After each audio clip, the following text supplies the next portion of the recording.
works. So then, as you prefer, you have also this. It's working, yes. It's working. So,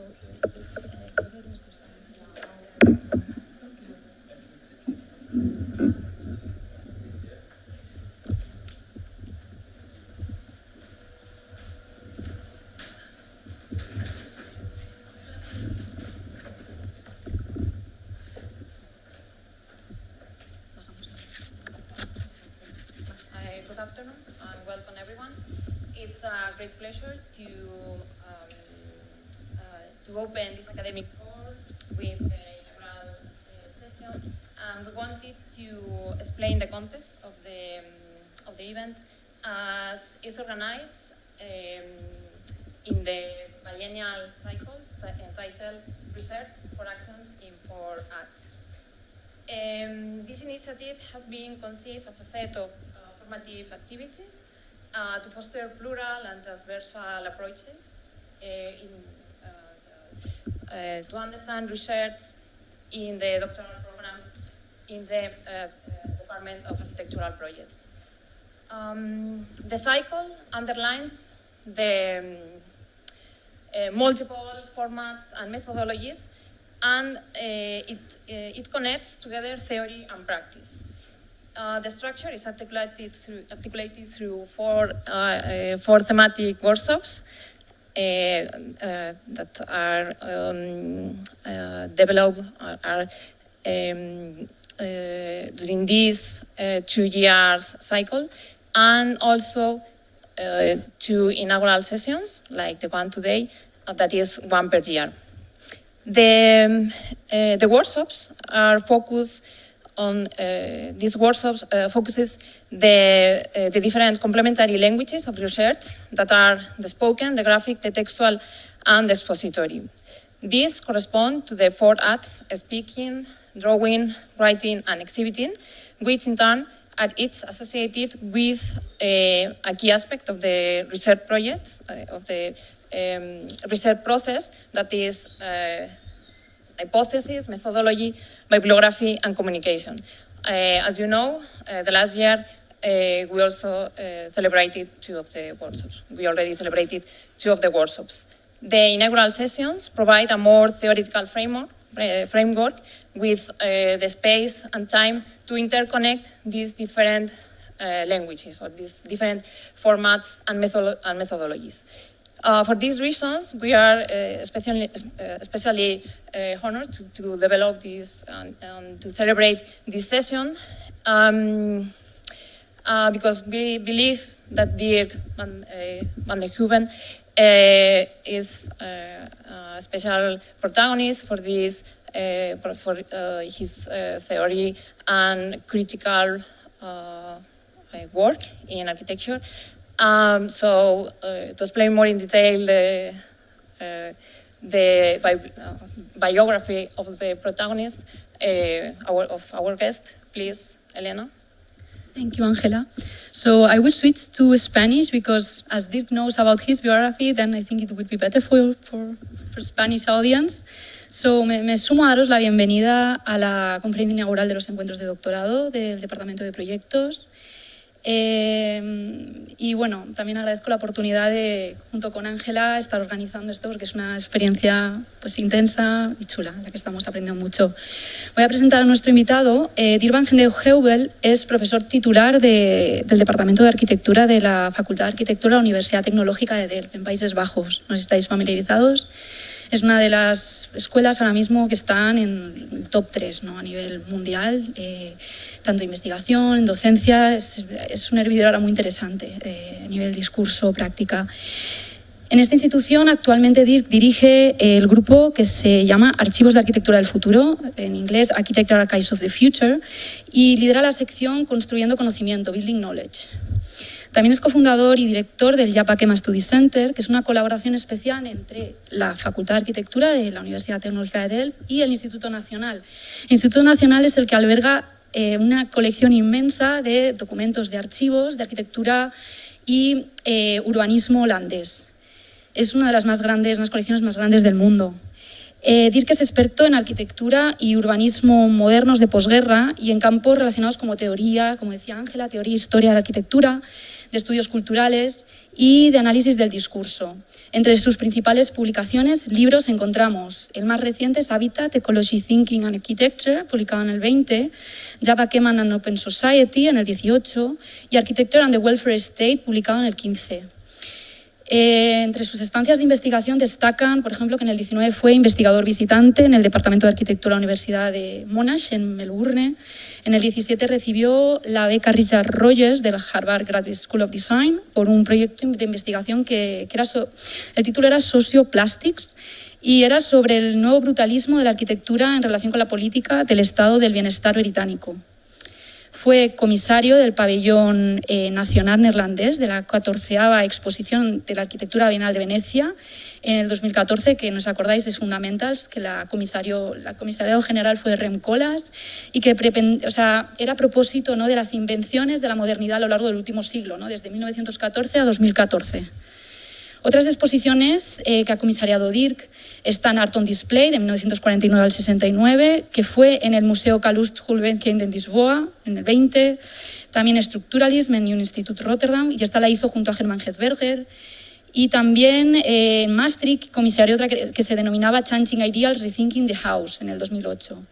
Junto con Max Rieselada, que dirigió la tesis, por cierto, organizó 2 exposiciones internacionales y publicaciones como Team 10, In Search of Utopia of the Present, en 2005, Alison and Peter Smithson, From the House of Future to a House of Today, en el 2004, y tiene un proyecto editorial muy interesante que os recomiendo, que es una reflexión sobre la historia de la enseñanza de la arquitectura en los Países Bajos. Se llama Lesson Tupker Griselda, A Double Portrait of Dutch Architectural Education, publicado en el 2003. Actualmente es miembro de consejos editoriales de revistas científicas, que os deberíais estar allí, ¿no?, porque vais a tener que publicar un montón con la tesis. Entonces, él, por ejemplo, está actualmente en la revista de investigación aquí de España, VLC Arquitectura, de Valencia, pero ha estado anteriormente en Delft Architecture Studies of Housing, Dash, en la revista sobre teoría de la arquitectura de Delft, que se llama Footprint, también en OASE, etcétera. Sus escritos han sido publicados, si curiosáis un poco, en revistas como Journal of Architecture, Files, Volume y la página web holandesa Archinet. Y bueno, si escarbáis más, encontráis que también desarrolló una faceta profesional y trabajó en Neutelings Architekten, de Nige Architekten, y tiene un poquito de esa experiencia profesional que tanto nos gusta aquí en la ETSA. Y bueno, con esto cedo la palabra a nuestro invitado, quien nos hablará sobre su trabajo, su experiencia investigadora, desde lo que es el trabajo de archivos al comisariado de exposiciones. So, please come, Dirk. Now the floor is yours.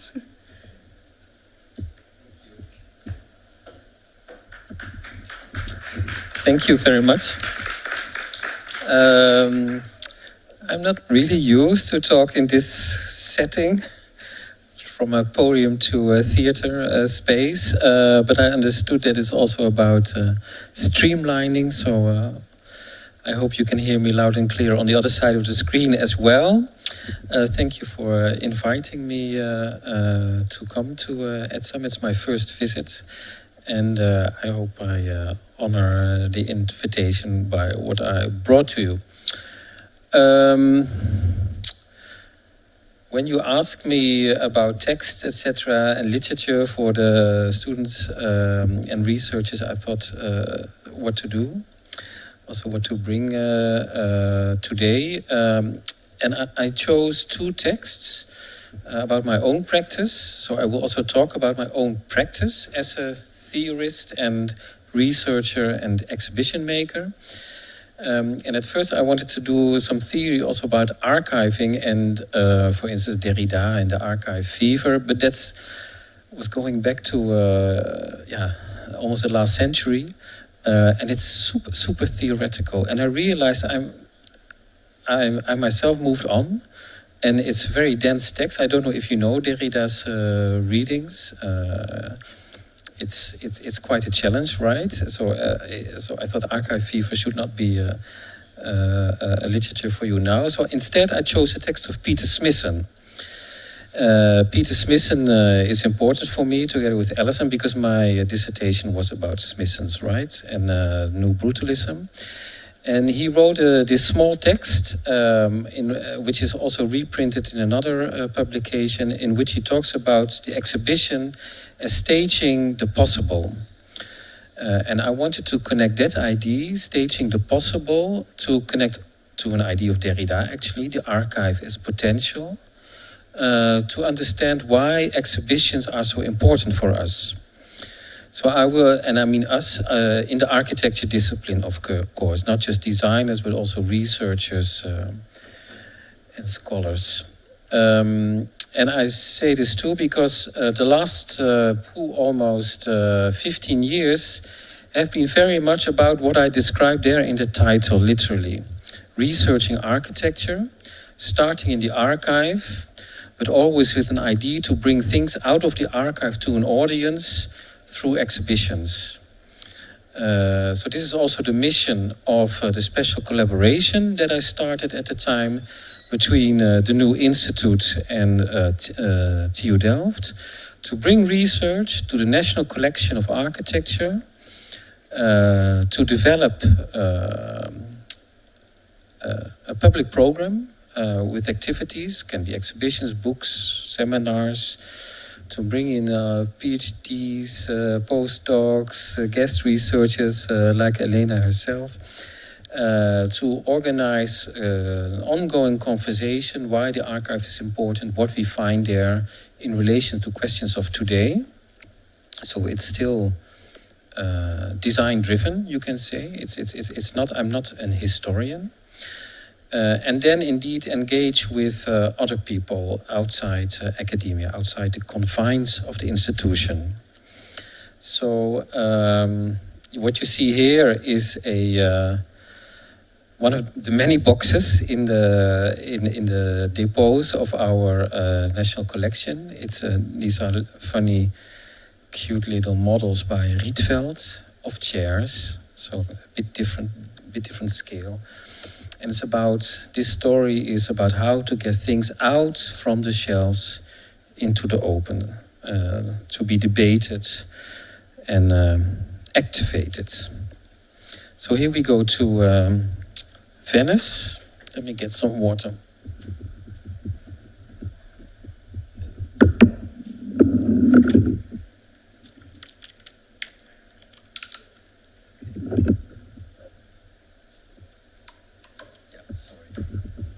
The Dutch Pavilion, you mentioned it. A few of the exhibitions you mentioned, I will show. This is designed by Rietveld, the pavilion. And this is the open moment, which is always super exciting and so many people. Here's on the inside of the pavilion. And here the exhibition is like a fiesta, a party, right? Where people meet, catch up, etc. So a few architects are... Actually, I found that a few photos have Herman Herzberger in position there. So you see him here. This Herman is still alive. It's amazing. He just published a book. He's 93. That's why I say it's amazing. He's still active. So here you see how exhibitions are for me also social spaces and spaces for encounters. So I will offer all sorts of options for what exhibitions are as spaces. Because it's important to understand an exhibition as a space. You go there with your body, so with all your sensories, and even though when not all your sensories are maybe as explicitly addressed as the visual, your body going there is super important. Also because you will meet other people, right, in an exhibition, especially at these moments of celebration. So this was a presentation of Bakema's work at the beginning when we started the Bakema Study Center in response to a question of Rem Koolhaas at the time. So what did a century of modernity do to your national architecture? And each national pavilion was asked to reflect on that. And we thought, well, why not bring Bakema back and his notion of the open society? This was, mind you, 2014. So this was before Brexit was voted for. And this was before Donald Trump was elected for the first time. So there was already kind of sense that it was going in my view, the wrong way, and there was a need to rethink what an open society was and could be. And Bakema had several ideas about it, not so much as a recipe, but as a project for society and for its citizens. Yeah. And that project is as relevant as ever, I believe, and that's also why we call that collaboration the Bakema Study Center, because he brings this agenda. His work is in the National Collection. It's his office, the Van der Broek and Bakema office, is the biggest archive in our collection, and he was, of course, a very important architect and professor in Delft. So many reasons to put him on the spot. So this is the Rietveld Pavilion. A late work of Rietveld. It's super sophisticated, I would say, and very understated, as much of the work of Rietveld is. And we tried not to touch it, but to work with the lightness of its architecture. And we recreated a kind of space that is similar to the Lijnbaan shopping center of Bakema. Because a shopping center is not so different from an exhibition space. You stroll a little bit, you're attracted to things that attract your eye. You take the time to look around. There are vitrines, there are things on display. So in the sense of how bodies move through space and what you do, then how you interact with what's on display is not so different. Plus the Lijnbaan was, of course, a very important project of Bakema and his office. So here you see it empty. It was done with the experimental jet set, actually graphic designers, but with talent for spatial design too. I'm not going too deep into it because I brought really a lot of materials. So yeah. So there's always a layer. So I'm giving you a few tips or guidelines how to understand this. So there's always a meta layer of what an exhibition is about, and how the exhibition design, the scenography, somehow internalizes or reflects on what an exhibition can be. Especially in architecture, this is important. And it's something that was always important in the discussions I had with Guus Beumer, the founding director of the new institute, who comes actually from fashion and design. And the exhibition, maybe just like architecture itself, can always be regarded as a conceptual model itself, right? So a model for other things, relationships, and how to understand them, and maybe transform them. So that was another reason to choose for the Lijnbaan as a possible model for an exhibition like this, because it's about display and social interaction. Now these are funny playful gestures by the experimental jet set, how, for instance, a housing ensemble is made into a model that you can actually walk through in the space, but which also provides display material for other things on display. And such a, so it plays with scales, for instance. Well, that's on another level. Yeah. Okay. So there on the left you see how display material becomes an actual architectural model. And it's about layering of stories, layering of media, layering of time, layering of how to interact with it. So here he is himself. I thought I should show him. Jaap Bakema, a northerner, slightly inclined to the socialist side. And he is on national television in '62, I believe, talking to The Nation, one television channel, talking about from chair to city, about all the scales of human existence and how you understand yourselves, how you be, how you are in space. He called it a story about space and people. Here are photos of the family album of the daughter, Britta Bakema. This is Britta.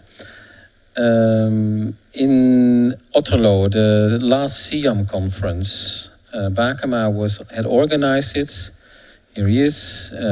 Major speakers were there, like Louis Kahn. Also Tange was there, but here's Aldo van Eyck, for instance. Here's Alison Smithson. So he was also very much part of an international avant-garde in the post-war decades. And this is one of the beautiful drawings by a project architect van Gol of the Lijnbaan shopping center in Rotterdam, which became a hallmark of the Rotterdam reconstruction and Dutch post-war modern architecture. Very optimistic. One more example to understand what's at stake. This is 64. An extension of Amsterdam, the so-called Pampas plan, into the water. This is the old city, of course. The model is incredibly rhetorical in how it's devised. Kind of 3-meter model we also showed in the pavilion. So here's the canals, and then going out along a huge infrastructure spine, the new city for 350,000 people. So it's the megastructure era. Of course, which was very popular everywhere in the developed world, or let's say so-called developed world.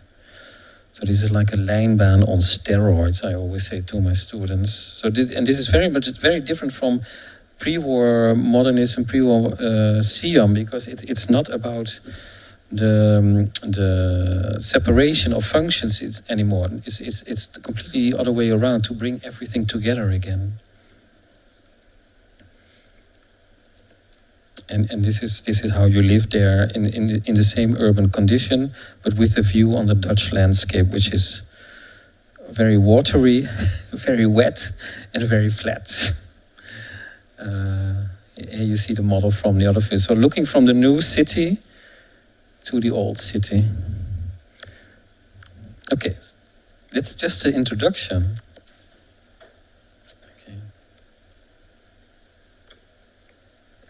Now let's go to Rotterdam, to the new institute. This is the new institute, the building by Jo Koenen.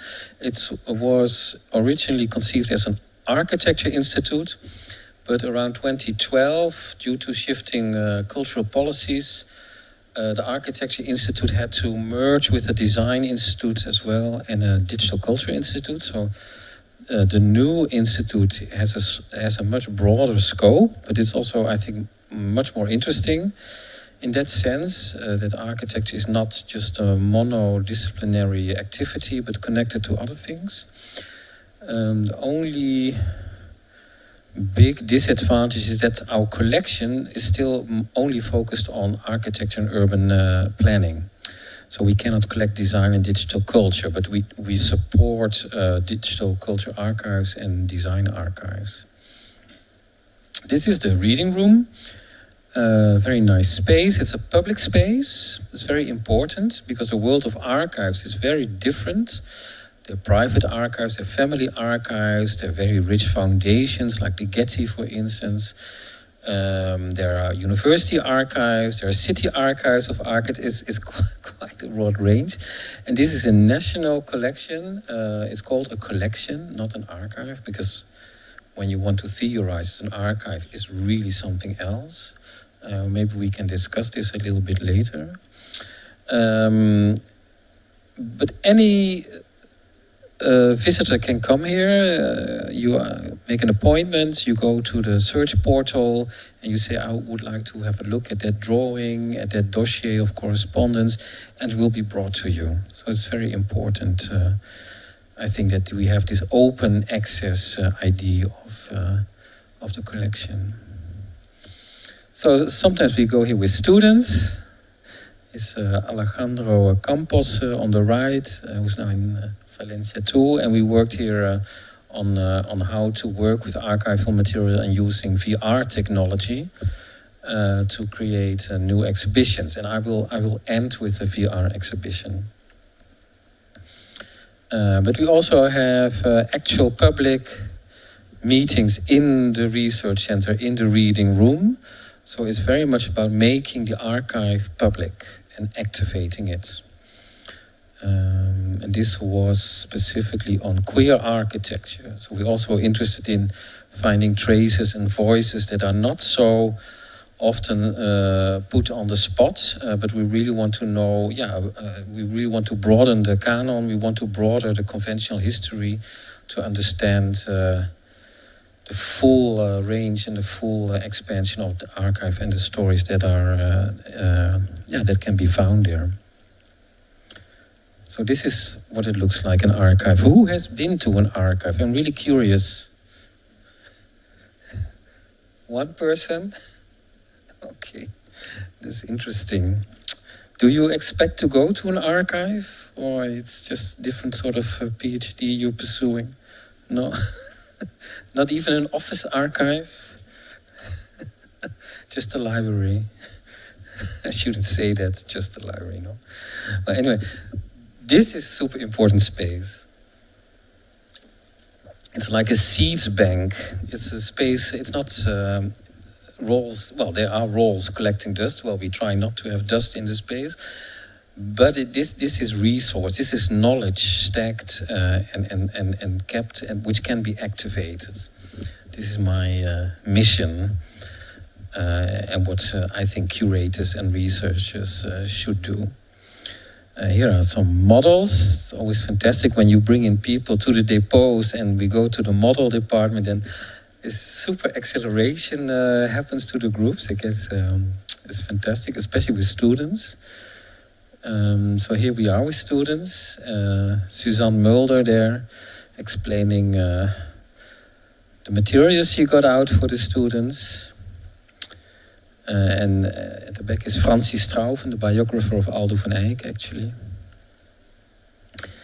And this is the main exhibition space. So from the archive to the main exhibition space. This is an exhibition which is like an overview, an index, maybe an archive itself. It was an exhibition about scarcity by Jan Boelen.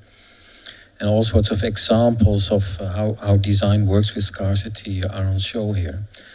It's very different from this exhibition, which is like an event space. And it's about extraterrestrial planning. So it's a little piece of Mars. With some corners there are some more information, but also here a little gathering place. It's the same space. It can also be an educational space where things are reconstructed that were in the archive for a long, long time. These are interiors taken out of the Stedelijk Museum, which were taken out of Amsterdam canal houses when modernization projects were underway. And it was always stored in some place far away from Amsterdam for like 70 years. And now they were restored in an exhibition on period rooms, but not just exhibited. Students would come in, students of heritage studies, to reconstruct the room. So the room was fully reconstructed only at the end of the exhibition. So it becomes, again, a kind of ritual. Here are the storage boxes. And here you see the other materials that the students had to work on and how they had to learn how to work with those materials and to understand what their quality was. But it can be other spaces too. This is an exhibition I did with Alejandro Campos, who did his dissertation on the house of Aldo and Hannie van Eyck and went to live actually in the house, which is itself almost like an archive. Not only is the office archive there, but it's almost like a stacking of personal mementos, personal life, right? And because the house is step by step being dismantled, there's an ethnographic collection, there's a fantastic art collection. We convinced the daughter and her then partner to create a little sort of memory exhibition devoted to the special qualities of those collections in the house. It's an exhibition that will never happen again because everything's been taken out at the moment. At the Institute we acquired the architecture archive, and it's now being moved to a place where it will be cleaned and preserved before it moves to the depots for consultancy. But artworks and Ethnographica is, for instance, up for an auction in December. Just to show that collections and archives also have their own moments and their own lives. So when you go into an archive space, even when a space with the National Collection of our institute, they may look very permanent and durable, and we want them to be very durable, but at the same time you have to realize that archives are also living things, that they are being nurtured and cared for or not, that they are part of systems of law. So our collection is under the heritage law, Dutch heritage law, which guarantees its funding, which guarantees all sorts of security, the maximum kind of security possible. But you never know. Parliaments may change, new parties come in and think differently about budgets, differently about culture, etc. So just think about how archives are also living things, and that by interacting with archives as a researcher and scholar, you get things out, and maybe you add things too. So it's like building knowledge, producing knowledge, not just by yourself, but in a larger ecosystem. So it's you're part of a community or many communities working together to build this body of knowledge. And it can be sometimes super personal. So this was at the opening. Look, there's Herzberger again. And the exhibition was very intimate, very small scale. And you can tell, but the people really wanted to almost get as close as possible to the objects. And they were arranged in such a way that it would allow for a kind of association, or free association between the materials, artworks, the house interior, films of travels by the Van Eycks, special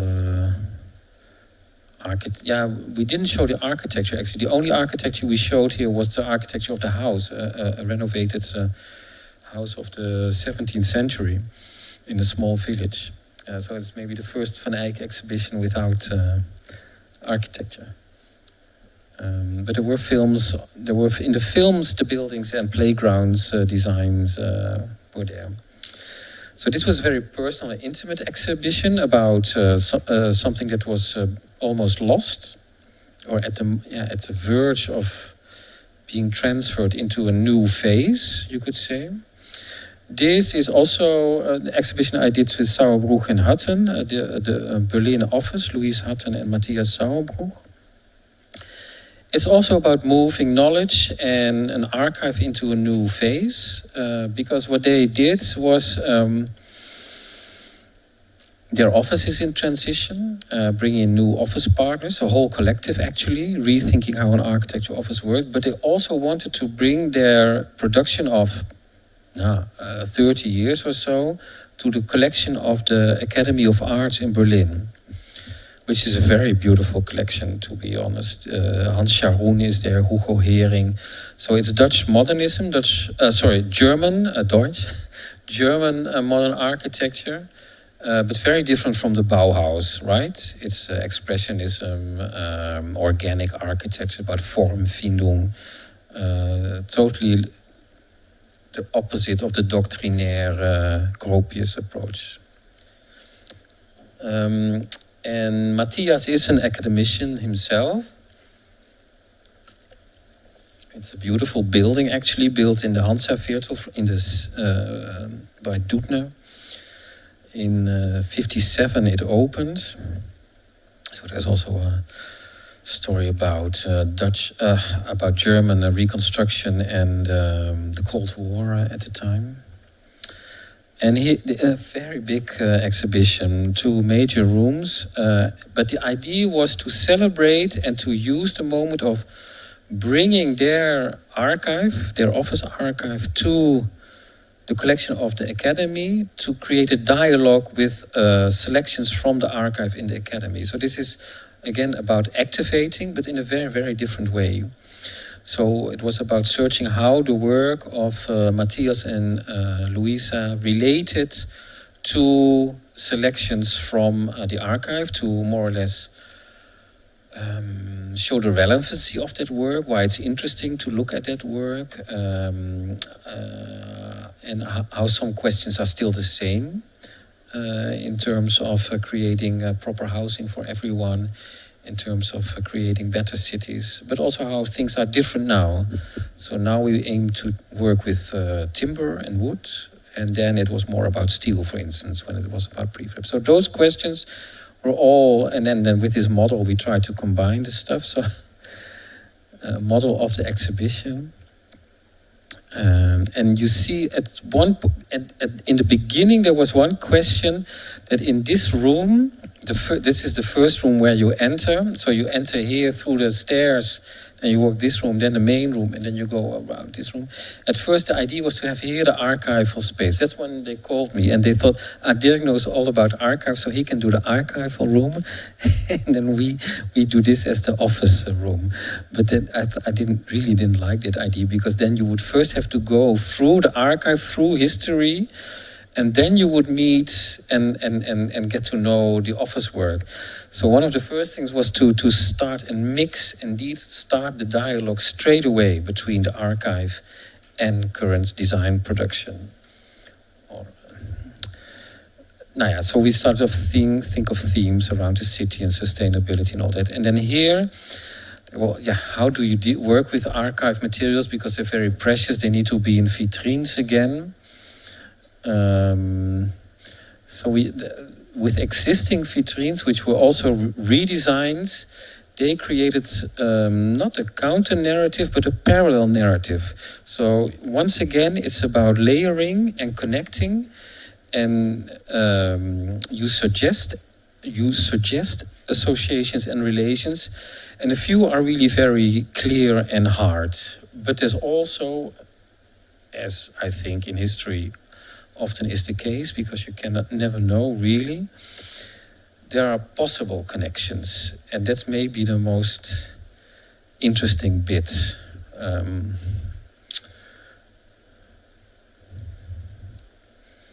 this is what it looked like in the end. These are photos by Jan Bitter.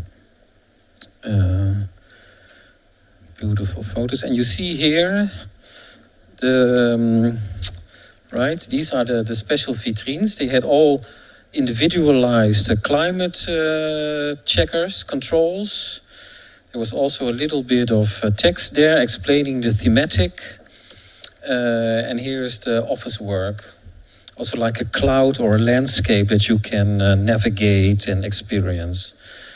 And there was also an app that would give you more information, almost like a mobile catalog that you could use to if you want to learn more about a certain project, etc. And sometimes there were also historical drawings. This one by Waxman, a very famous drawing of a kind of technological system of knots, which becomes a whole, almost like a city landscape, that is then combined with other, let's say, notions of the facades as textile or cities as fabrics and networks. And these are photos by myself.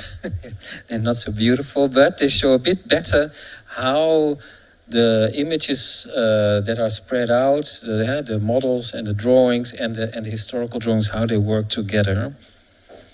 And this is a beautiful drawing by Hugo Hering of his own house that was never built.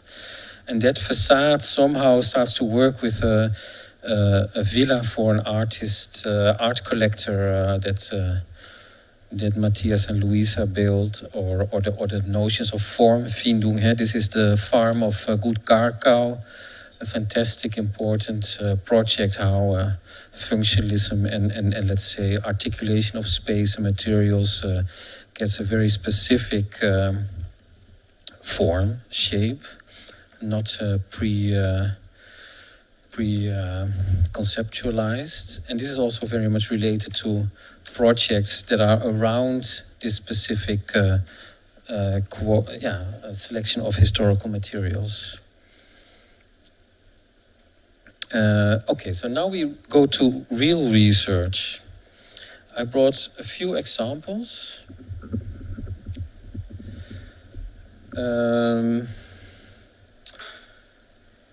How to work indeed with research in the archive and how to make it part of the public discourse, and how also the exhibition space becomes then a research space. Now this is a really hardcore one. It's mostly, as you can tell, archival material, and it's about the SIAM conference in '56 on the important topic of habitat, which is a moment where housing crisis was discussed, of course, but also how architecture and urban planning were reconceptualized as something ecological and environmental in '56. And you see how the architects brought their own designs, or let's say their design research here, and put it on the fences here of a garden space of a museum in Dubrovnik. And they made recordings, they tried to publish it, it never was published. But we have things in the archive. So, and because books are limited as in terms of space, I decided I want to get everything out of that specific moment to once again start to understand who was there, what voices, what was being discussed. So we recreated the grid of the SIAM. This is how the architects presented their work and made it comparable with the so-called SIAM grid. And this was a specific grid for 1956. 53 it was different. And we recreated a grid, making grids. And then you could reorder the grids. Some grids got lost, so also but we had names of people who were there and presented stuff. So also the lost memory of the archive is also made present, because we may find new stuff, but we have to remind ourselves always that there were other people too, part of the conversation. But for instance, here is a project from Schlüter from Vienna, which is already an urban renewal project, housing blocks. Very different from, let's say, the work that SIAM is usually associated with. There's also work of, I think it's this one, of Blanche Lemko, one of the few female voices who went to Canada with her husband, second husband, Daniel van Ginkel, to Montreal, where they had a big important office, and they looked into the suburbs, American suburbanization, also a topic that usually is not associated with SIAM. So this was a very nice exercise in what sort of, and here are Dutch voices that are usually not highlighted. So this became a kind of research room in which to look again at all the materials and be able to reorder things. And we also brought, like the SIAM people, we're not SIAM people, but we also brought recording materials. And some people from, these are the generation after SIAM, because we also looked at the impact of the SIAM and the continuations of these discussions on Dutch design. And that was on the table for, debate, discussion, further exploration. Now here I have a film, but I'm gonna skip this film. So we also have a 3D exhibition actually, where you that brings all sorts of new things. Shall I test the technology possibilities? Okay. Okay, I end the PowerPoint for a bit, and then I go to, go here too. Okay. Yeah, it's basically the Google Street View technology that you can use. Ah, you don't see it. Oh, that's too bad. Why not? Then I skip it. Do you know why?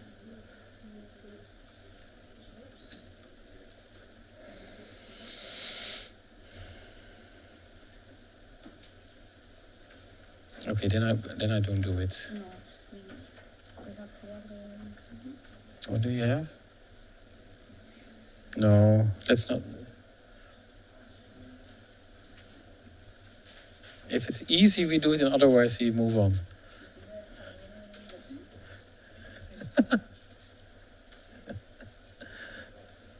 Apple. No?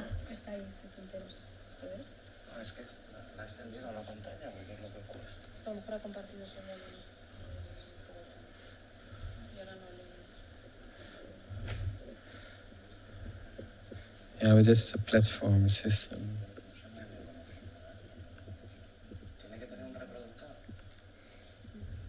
You just wanted to move around the... I just want to show how a virtual exhibition works.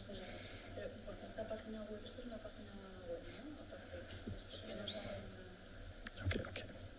It's okay. Let's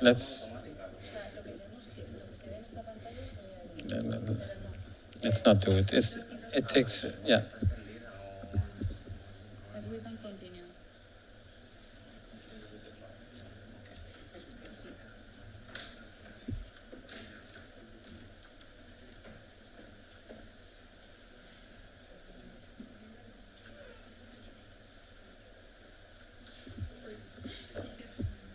Okay, let's go to the PowerPoint, yes? I think it's take too long. I can give a link. The screen is not duplicate. If you say so, yeah. Yeah, you want to duplicate the screen. Hmm.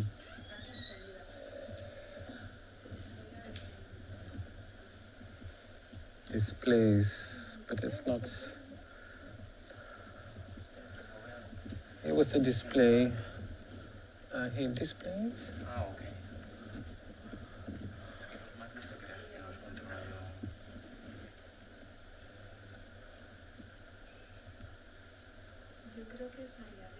Building display.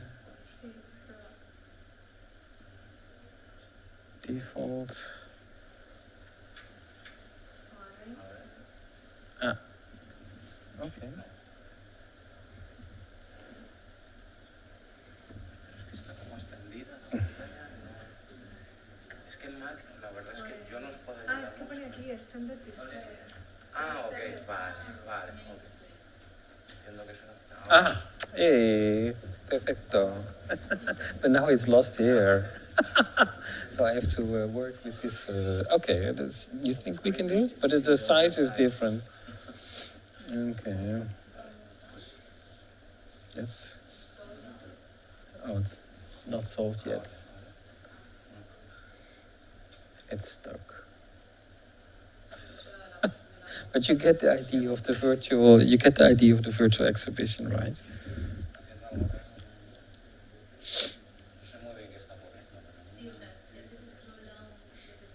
Sí, pero estoy intentando hacerlo, pero no. A ver, un segundo.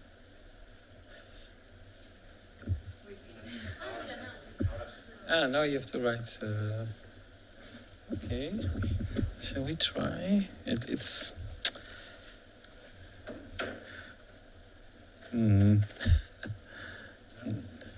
Okay. Ah, no, it's duplicate. Yes.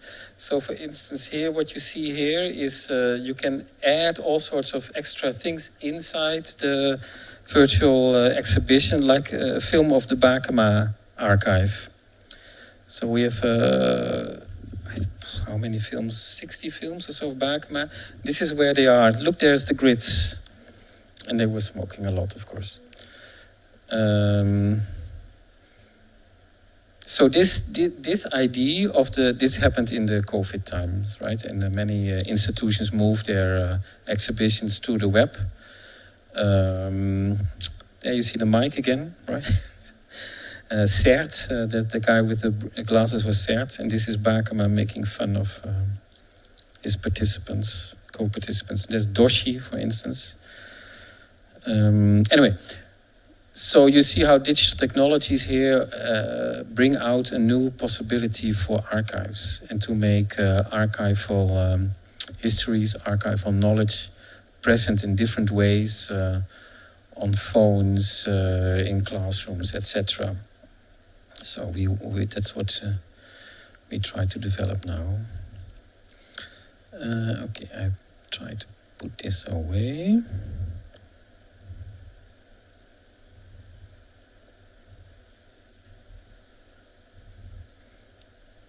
Yes, we're back with the PowerPoint. Okay, so that was one real research exhibition, I would say. And a book came out of it. A book came out of it, other things too. So this is a show on structuralism, where I think how an archive works and how exchange works, and the design were very important. So it's a big platform to activate the archive and engage the audience.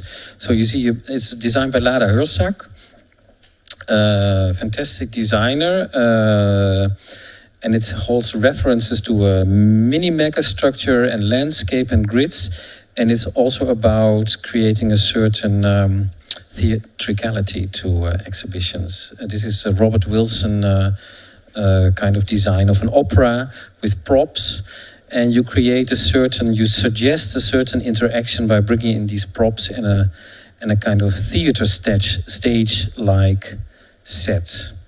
So the chairs and the archival things, how you study, etc., etc. How the human body interacts with the furniture piece, your posture, the density, the closeness, the proximity, all that is important. So this is one of the in-between stages where we had several chapters where we brought out archive material to bring selections to the audience and discuss them with the audience. So every week I would sit here in this conversation pit and bring experts or students or contemporaries or people who lived in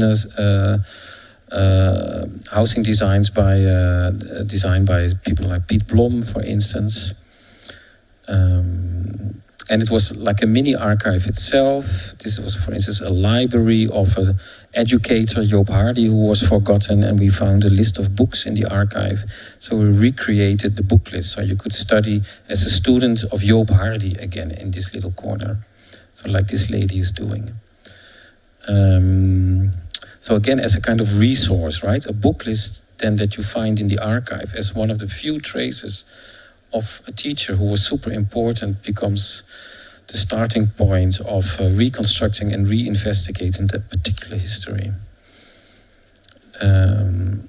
Here's Herman again being interviewed. So it's again also an event space.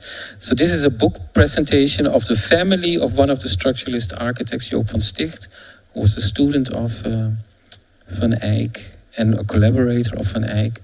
This is his son, Juriaan. A book presentation. But here, this is research in action. So he was also a student of Van Eyck and Herzberger, Hans Tupker, and we interviewed him here, and we were recording it too. So here, the exhibition of an archive exhibition also produces new knowledge in terms of oral history. So interviews are super important. Interviews related to archive materials on display. And this is one of his student projects, very early Dutch structuralism with all the little units building up into bigger cascading megastructures. And this became part of the collection. So you get a feedback loop, right? It's not the first time that happened, but it's important to note it. And here we're with inhabitants of a project of Piet Blom, of the Kashba housing project in the east of the Netherlands. And we together we read the newspapers of the time, why the project was special and so, and we got stories from them on how they experienced the housing project and how they viewed the housing project. Yeah. And this is with a contemporary, John Habrake, and this is with students talking about the relevancy of the historical production. And then it becomes an archive of oral histories, right? Which is available online again. Another, yeah, I brought too much. But if you have questions, this is not a space for questions, no? I hope we can have some questions later. Yeah. This was the exhibition in the Bureau Europa.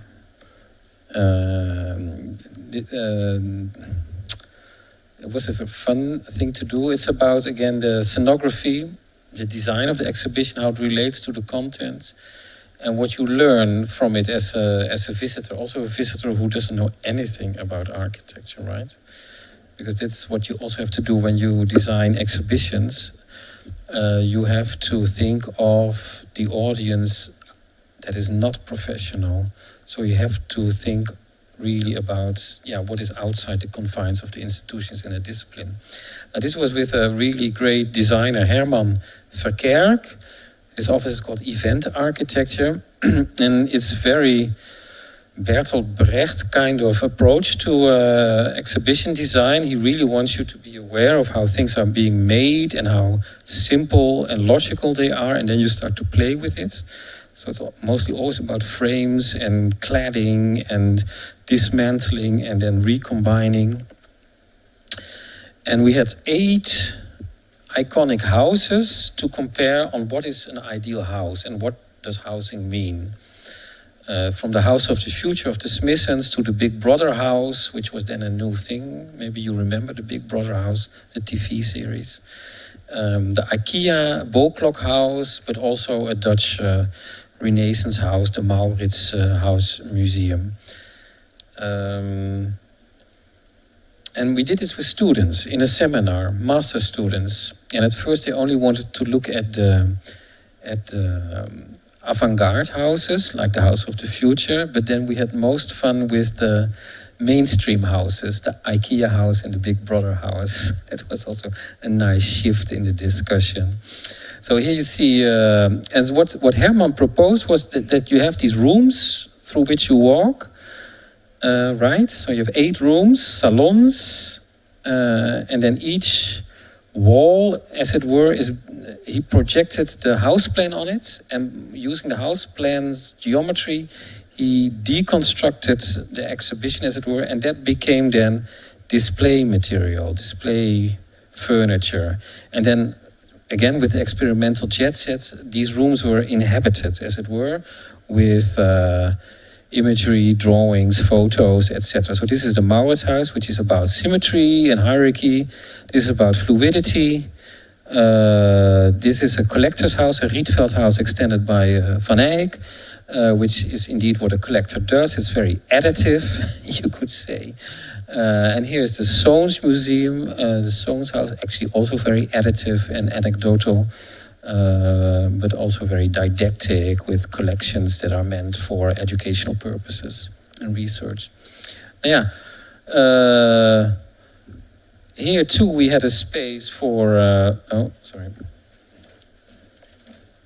Here too we had a space for debate and discussion, but a bit more salon-like too. It was this space, like a circle, to also discuss about house design and not so much in terms of functionality, but I think this was more about cultural meanings and the special role that house design plays in how architecture works and what architecture knowledge is about and can do, or think we can do. So, in the beginning, I mentioned how scenography is super important in these creating these exhibition spaces as spaces of experience, as spaces of events, as spaces of further research, and this was really focused on the display. This is the book I shared with you, the Art on Display book, in the Gulbenkian, where at the invitation of Penelope Curtis, who was then director, after she was also director at the Tate Modern, she asked me to join her for this project on looking at the design of art displays or exhibition spaces to understand what was happening at the time and how they could be of value again. Because the Gulbenkian Museum, I don't know if you've been there, It's a fantastic. I think it's a fantastic place in a beautiful garden, a museum of the '60s. So a slightly brutalist, a modernist, very well done. Also with very beautiful display designs. So we looked at these. This is the Smithsons. This is Van Eyck. Here's also Van Eyck. The way exhibitions are designed here, that's completely impossible these days. Because of the light is too harsh for the artworks, for instance. The way visitors walk through, that's all not allowed anymore. So museums have a whole new set of rules and regulations that make things super important. That was also part of the outcome. We knew this, but this was also part of the outcome of this project because we wanted to recreate these displays. So moving paintings, ladles, to get in these paintings off the wall, to meet a painting and encounter, to own the painting, as Aldo van Eyck says, right? So in the text, you chose that quote at the end of my essay, or you did. And so Aldo van Eyck is super enthusiastic about the Lina Bo Bardi display, which is now world famous, not so at the time. That you go there and you actually meet the painting as if it was another creature, but also this is different from meeting another person, but that you own that painting, or that painting is there only for you. And that's also why he says, I want to get the paintings off the wall into the space, embodied. Now this is what Albini proposes, very radical. Well, it's not allowed anymore. It's really pity. Scarpa, it's very subtle, how you walk through space. You will design an exhibition, right? Is that the idea at the 4th session? Yeah. It's fetish. Sorry for Scarpa lovers. It's fetishistic, Scarpa, but it's also super beautiful, and I'm very jealous of what he could do. So here you are at Musée Correr, and when you look to the left, you look at the San Marco, and it's already amazing that the painting is there in daylight, and that you can look through the window when you just look up outside. But then you see the back of the painting here, and you see this painting. So this wall is a little bit the same way treated as this painting is being treated on a mini wall or frame. So your gaze is being directed, or there's a certain resonance between the two paintings. But to see this painting, you have to move into the room, and you have to turn your body. You have to almost, it's all orchestrated. So you cannot say you look casually through the window, but you do before you meet the painting there. It's super simple, but I think it's really fantastic how you can, and he does in all sorts of spaces that he designed and the interventions he did. He manipulates you, he nudges you with your body how to experience the artworks, how they are set in space and how you meet them. Now we try to do that in Rotterdam as well. After the Gulbenkian, we had to look at, I put this here because you have to think of graphic design too, I hope. We had endless discussions about all these details. So you see a bit of the Smithsons here, a bit of Lina Bo Bardi here a bit of Albini and Van Eyck here. And Scarpa is in this corner. So you can walk along those giants of architectural design. But for instance, with the Smithsons, the kind of harsh light that they used, which some people who visited at the time the exhibition said was really like hallucinating after the hours you spend there. We could not do it because the paintings we got, they were not allowed to be exposed to such harsh lighting anymore. Now we could recreate very funny stage light that Albini also used. This is something no one would do anymore, but it was quite dramatic, as you can tell. It reminds you of also film sets, of course, right? Kind of the stage light coming from below, like Hitchcock films and so on. And Jo Tailleux, who designed this, created this whole language of frameworks and framing of the specific situations. Yeah, Lina Bobardi here, Aldo van Eyck. This was during COVID too, so this was one of my little traumas, I should say. So in the Netherlands, the cultural institutions, they were closed almost completely until the really last bit of the COVID. So hardly anybody showed it. So now, last thing. This is done by a PhD student, Paula Stroenden, who's now a postdoc in Zurich. And we had a bigger project at stake. So I hosted, it was the PhD project with 10 PhDs, and I received 4 of them as guests in the institute to work with me for a couple of months. And we had a summer school, so it was super nice. 10 universities, different offices. Almost everyone is now finished. And Paula wanted to work with VR. And what you're looking at, this is the first iteration of her installation, Alison's Room. She wanted to recreate an archival room, the workroom of Alison Smithson, which doesn't exist anymore. So it's all about memory and trying to bring back memory and how memory works and playing with that. So this is looking from the door. It's a tiny room with a view on the garden. This is Alison's chair and a kind of fold-out desk. And here are all the files of the famous projects, the House of the Future project, the last German project, you name them, they're there. Travel slides are there, fantastic holdings in a big box like this, or anyway.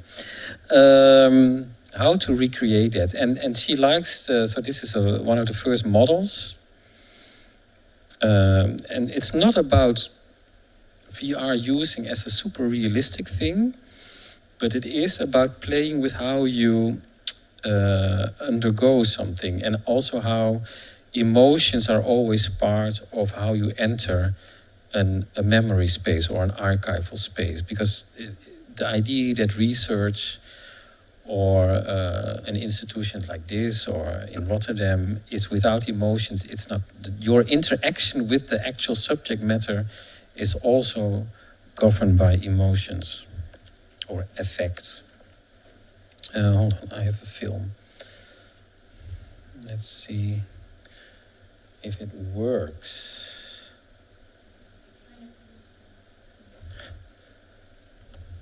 So this was a test. And you can see on that screen what Fatma here is seeing here. So she is in Alison's room while also being in the room, the atelier of Paula. And she is seeing this. She is opening the archive of Alison Smithson here by walking and touching. That's Paula. It's very funny. Well, it was. It's funny. It's because it's really exhilarating because it's again something with your body that you do. It's about the touch. It's about moving your head, your posture. It's not super dramatic, as you can tell, but still you engage with the material in a very different way. Look, she's smiling. Yeah. And the great thing of this is, and that's why I was also excited, is you can integrate all sorts of things in this machinery, let's say. So there's a cat, for instance, and the cat becomes a guide that guides you through the experience. So this is a German house. So here Fatma is in Germany.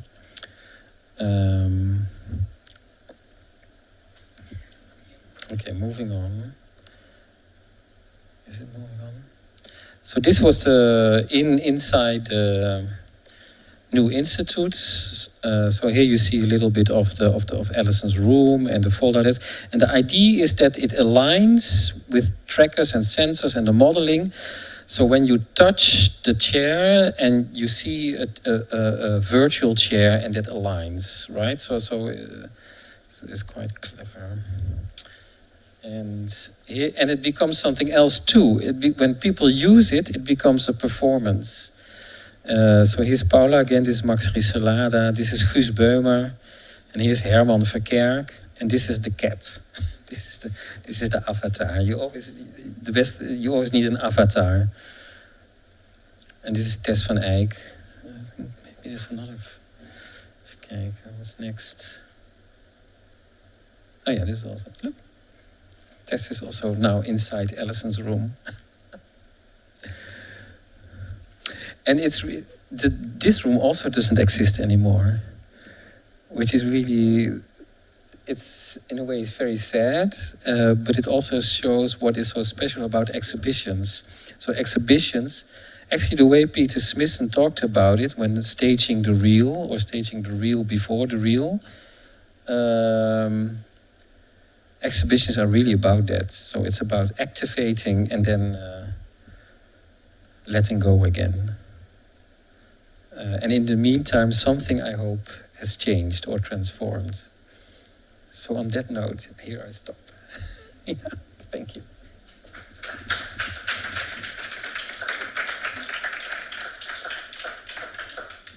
Thank you very much. I think it has been a great example of this interconnection between arcades, exhibition, and public. How your work emphasizes this dialogue between the archives and the design. Great. I believe that everyone in the room is going to visit more and more arcades. We are visiting the arcades even more, I hope. I think it's going to be very useful for you to ask Dirk about, yes? Hi. Today, Alvaro Soto started his the inauguration speech, saying that research is both discovery but also invention. And seeing your work, I think that play comes to the forefront. So I wanted to ask you, because archives are things of the past mostly, I wanted to know your view on nostalgia. Is it something that is desirable? And if it isn't, or is there a portion that should be allowed in these exhibitions, and how you play with it? And to maybe you shift it a bit so it becomes something that can actually be a bit more inventive. So what's your position on that? And if you have one, how you deal with that in your work? Yeah, well, I like the question, yeah. When, let's say 10 years ago, I would not, well, let's say 10 years ago, I would say maybe not, but growing older, I think there's definitely always some, that has to do with the changing times. So, and especially these days with very radical changes happening to how, let's say, the state, architecture planning, in that conglomerate of how our society is developing, that creates definitely a certain nostalgia for a past that's not there anymore. But it's also about then how to assess what did you value about that without falling in the trap of staying put or being stuck with nostalgia, right? So there's always a gesture to move forward. And that's also why I like this VR installation, and what we also try to do with the VR studio that we have now, is we don't want these hyper-realistic remodeling, reconstructions, as if you can go back, but we want an interpretation, another narrative. And in that narrative we want the past or what was once there to be also it can be a compass, it can be good advice, right? Or it can be good feelings too. Why not allow for good feelings? Or Yeah, things like that. And then it can be also about knowledge, how you do things, because we forget a lot of things, how housing was done once. In the Netherlands, we really forgot that, how housing was part of an institutional practice. And in 2012, the Liberal Minister of Housing was super proud that he just closed the ministry, which is crazy. Then it was crazy, and now we are nostalgic for it. So, yeah, you can learn, you also from nostalgia maybe. Yeah. And you know another thing, that one of the nice things about the archive and the historical stuff is it's an entry point. So this is also always very nice when you bring a model. This is also why students get really super, because history is boring. Not to everyone, but to many people it's boring. But the moment a real model is there, then people say, "Oh yeah," then there's something else happens, right? And yeah. So it's an entry point too, I would say. Yeah. Hello, thank you for the talk. This is super nice because my research is about exhibitions, and two of them are Dutch. The first one is De Straat in the Van Abbe Museum by Jan Leering and Theo Dijkstra. And out of the 5, and the second one, Dutch one, is World Avenue within the first Biennale of Rotterdam by Francine Hoopen and Maria Luisa Calabrese. So it's very resonating, everything that you have said. So there are so many questions for I'm already arriving to the end of the research, but somehow through my writing, I've been told several times that my research has gone a little bit into a pessimistic point of view, just because what you just mentioned and what we're talking about, this nostalgia or this dismantling of the welfare state and so many things that are happening right now. So I wanted to ask you about how we are in the architectural practice and this experimental practice of exhibitions truly committed within our discipline and also towards society in really opening up these possibilities or really bringing out the topics that are relevant without the danger of falling into cliche or the danger of falling into a kind of like an autistic also vision, because sometimes I think architecture falls into this kind of autistic feeling of architects talking to architects about architecture. So my question is some reflection you may have about how we can truly commit to, for example, decolonization, queer communities, climate change, and so on. And that's too many questions already, no, but it's that part. And the second part is that if exhibitions are kind of enough in that way of communication, also within the means that they have, what might be your reflections? And thank you for your talk. Well, thank you for the question. It's a super big question. You can answer. But I can understand it's on your mind, especially an exhibition like De Straat, the streets, by Jan Leering in the Van Abbe was very much about the social discussions and bringing these discussions into the museum, right? The museum was not to be this very sacred space where you are quiet. No, it had to become a space where you rethink, redesign maybe a society and institutions too. It's really, well, the provocation would be that say that a Venice Biennale is definitely not good enough because it's only architects, right? I mean, I've been there with my parents and they were very proud. I did a Dutch pavilion, but they really don't, well, up to a little point, they know up to a point what's happening there. So it's good that architects do one another, but you have to, that's why I think that's a good choice, De Straat, maybe, to think about what exhibitions can do. And even the first Biennale with Francine Huber was something that had still that vibe, because the last Biennale I hope my fellow, my colleagues of the Rotterdam Biennale of the last version are not offended, but that had the tendency to be very internally focused, also because there was a drive to be super sincere about the big problems, sustainability problems. But it also made it into a very close conversation, I had the feeling. So it has to do with the state of where architecture is and where the big questions are, because it's very hard to make an attractive exhibition about material, use of materials, or etc. What was the last exhibition I went to? So it was again, also at the Biennale, all these deep dives and this research into material and where material comes from, where it goes, the flows, what is good to use, what's not good to use, how to be aware of this. It's really super hard to communicate. And I'm not sure if an exhibition is a good way to do so, to be honest. It could be. What I liked in hindsight as a very nice exhibition, well, arts exhibitions remain super exciting, I think, even though art exhibitions tend to be very much about the spectacle.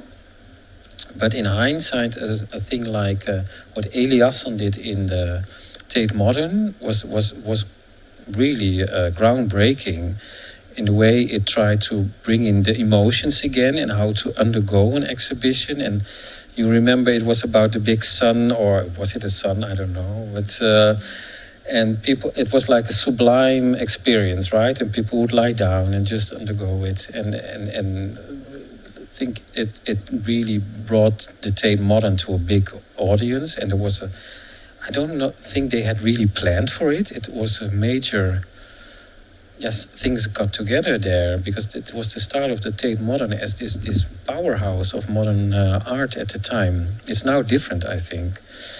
But it touched on topics of the climate change and where you are as an individual and society. And I think in terms of that, art is at a different place than architecture, because architecture is very much now indeed in a kind of functionalism again, whether it's about material or durability or sustainability. And it may be once again about how you, where emotions are, where experiences are, who you want to be as a society, and and how you articulate that. I don't think you articulate it by building wooden boxes to make it a bit superficial, right? So the Sensing Spaces exhibition, also in London, at the Royal Academy, then architects were asked to build one-to-one models where you indeed could undergo. Kengo Kumar was there, I think. And at the time I thought, it's a bit easy. It's also like visiting events, etc. But I still remember it, and it touched on that topic of sensing spaces as something different from architecture being part of a big system and trying to change the system, etc. So it spoke more to me than the Biennale now speaks to me. So for now, that's my answer. I don't know if it helps you, but it's a nice conversation topic. Yeah.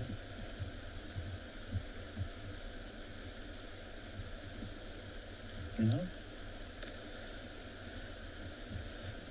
No other?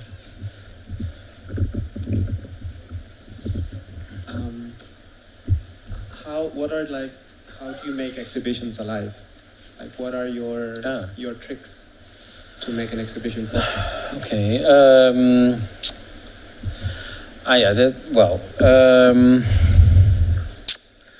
In Rotterdam, not my trick, but a super successful curator is Wim Pijbers, who was the director of the Rijksmuseum in Amsterdam, and now was in charge of opening the Migration Museum in Rotterdam, where Ma-Jan Song also created a special feature, let's say. He has he knows how to reach out to a big audience. It's quite amazing. I'm not the kind of person, but just to understand how it works, and he tells stories just by one object. It's contested, but he's very successful in it. So also when he was Rijksmuseum director, he bought, for instance, the gun by which Pim Fortuyn, the Dutch populist politician, was shot.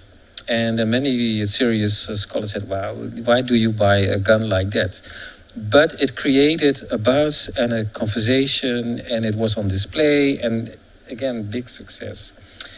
So this is what I'm going to use a not so nice word, but this is what Guus Bermer calls a little bit, but maybe not this way of telling a story by one item only. Wim Pijbers also did that, for instance, when he was redesigning the 20th century in the Rijksmuseum, which is tricky because the Rijksmuseum is very much about the 19th century, not so strong in the 20th century.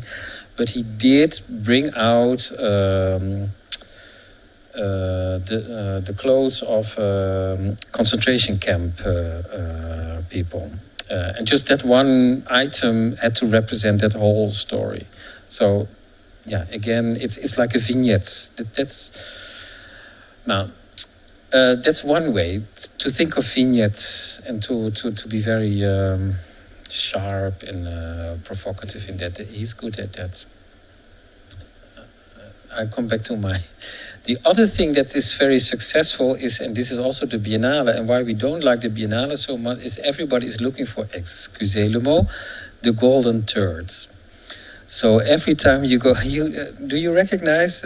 So everyone is going to the Biennale to see the fantastic moment, etc. A kind of moment of, what is a spectacle, and this is also what happened with Ma Yonsong and other things, and it's a legitimate thing, and it's also maybe what Eliasson did, and why some scholars are super against it. But it's beyond the banality of their word. It's really effective. Now, when I go to my own practice, and I talked about how you conceptualize an exhibition also as a model, and how the scenography is super important. The scenography has to tell also the story or reflect the story. So and it needs to have the different layers of having a good impression when you just walk in and then go out again, because there's also the drama of the Biennale. Most people just spend like 30 seconds in a pavilion, right? So it's just horrible.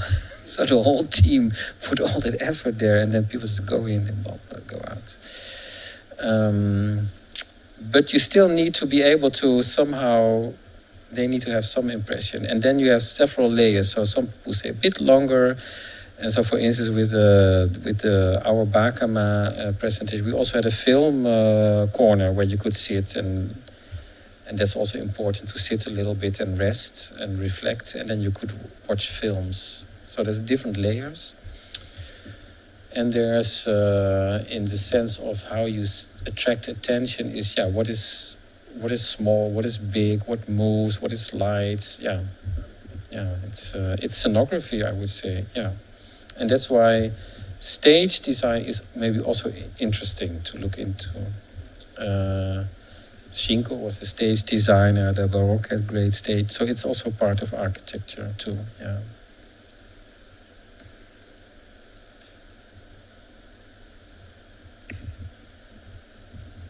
So thank you, Dirk, for your lecture. It was really interesting for me, and I would like to highlight also for students how important it is to be in contact with the first sources of research. Oh, that's good. I mean, it's like you listen and you read about the work of somebody, and you receive already some narrative about it. But when you see it and you touch it and you are able to see the whole collection by yourself, something new emerges. And it's like to give the possibility for alternative narratives to appear and alternative wisdoms to appear. So for me, it's like that the archive is full of potential voices or new voices. And in my case, for example, when I was researching for my PhD, one of the most moving moments was when I visited the archive of Mary Wigman in Berlin, and I started to see drawings and drawings of this choreographer of the Expressionist dance that were really like architectures. And I have seen some drawings before, but this was really something that changed completely the view of the research I was developing. So, on one hand, I want to encourage you to visit archives and to have access to these first resources.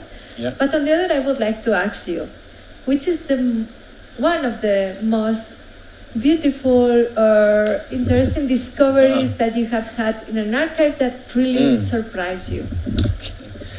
Okay. Yeah. Well, thank you for your remarks, and I totally agree. So being close to, maybe it's not, you have to be careful about the myth of the origin. It's always a leftover of a process. Let's put it like that.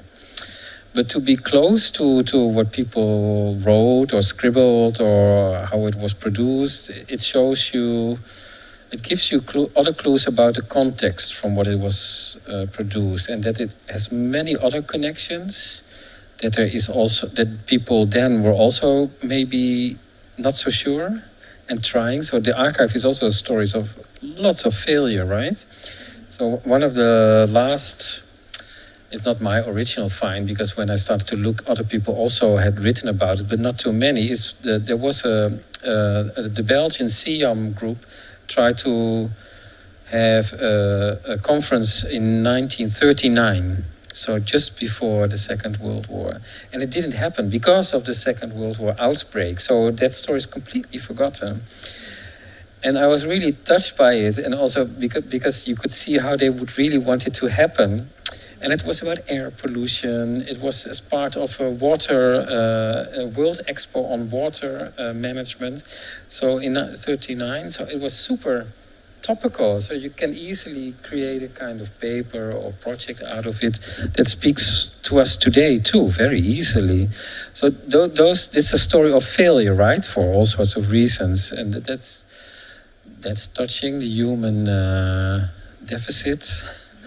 And sometimes, especially with it, you really, you get to know the archive and people like Team 10, etc., in many different ways too. It becomes super intimate, that you also don't want to share too much, because you find notes about families, etc., and you start to understand.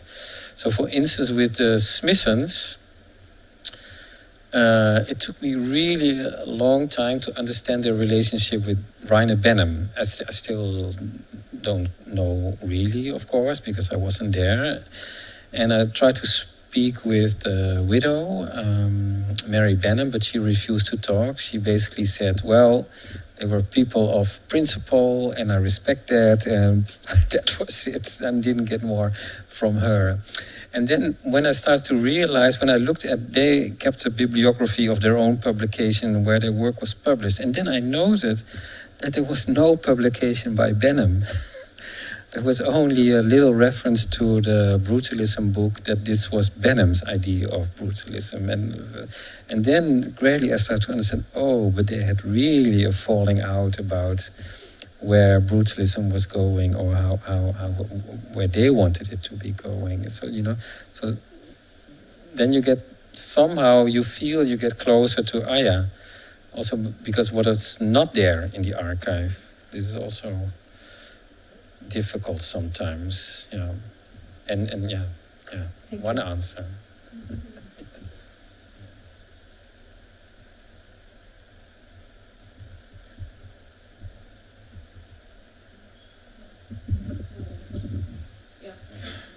Thank you very much again, Dirk, everyone here. Well, let's continue the course. As you know, we have 2 workshops this year. Well, thank you very much for coming. Álvaro, if you want to add something, or Elena. Thank you very much. Yes, it was my pleasure. I always reorder my stories, so I'm really happy to hear your responses to it. Yes, But as I was saying, I mean, when you discover archives, and this has an important role in your research development, it's something really magic. So when you were asking how many of you are going to archives or offices or municipal, whatever related to your projects, and it's nobody or one? This is incredible, because when you finally go to this, I mean, for me it was magic. And I went to the new institute, that's why I know him. And after this, I came back again, and this is really nice. So I'm really pleased that you accepted our invitation. Okay, my pleasure. And Okay. let's continue with this, because we will have, as you were, as part of our proposal, was doing an exhibition at the end of the course with the outcomes of all the 2 years seminar. So let's see, we will come to your, to talk to get inspiration. He has also his expertise in this, so we will really try to do something valuable. So, do you want to add something? No, thank you very much for it. And maybe we can also say when it's going to be the next encounter, more or less, so that we can have an idea. November. The first one is in November, and the second one is going to be in March, maybe.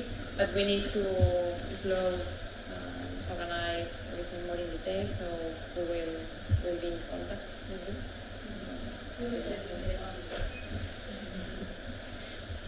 Well, thank you very much. Thank you.